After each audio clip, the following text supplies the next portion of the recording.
Personal na humingi ng paumanhin si DILG Secretary Junvic Remulla sa isang lalaking hinuli dahil walang t-shirt na suot na pangitaas habang siya po ay naghahalo ng semento sa tapat ng kanilang bahay sa Mandaluyong City. Detalye sa report ni Vic Sementak. Inako ni Department of Internal Local Government o DILG Secretary Junvic Remulla ang pagkakamalit responsibilidad matapos nahulihin at pagmultahin ng isang lalaki na nakahubad ng damit pang itaas habang naghahalo ng semento sa tapat ng kanilang bahay sa Barangay Addition Hills, Mandaluyong City kaugnay ng inilunsad na Safer Metro Manila Initiative.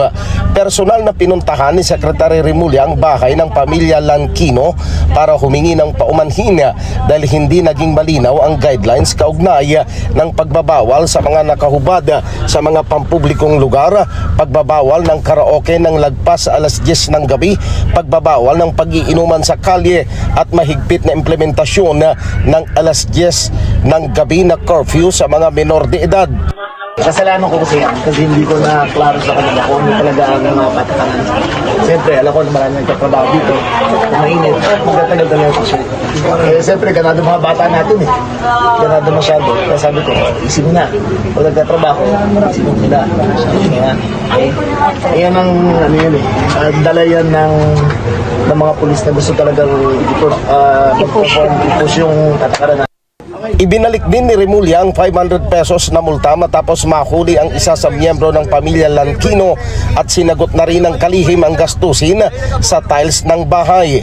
Tinanggap naman ni Ginang Norieta Lankino ang paghingi ng paumanhin ni Secretary Remulla at nagpasalamat dahil nabigyang pansin ang kanilang reklamo matapos i-upload sa social media. Hindi naman po kami against talaga doon. Yung nag-react lang po talaga ako kasi nga po, bakit kumbaga dapat po warning po muna talaga, di ba? Inihayag naman ni National Capital Regional Police Office o NCRPO Director Police Major General Anthony Abirin na tuloy ang pagpapatupad ng Safer Metro Manila subalit magiging maingat at kailangan ang justification. Dapat mag-warning tayo at kung nagtatrabaho naman, nakikita naman natin nagtatrabaho at nasa tapat ng bahay, ay warningan mo natin, papayaan natin na payuhan natin na kahit mag-warning. Vic Sementak para sa Mata ng Agila, matatag, matapang, matapat.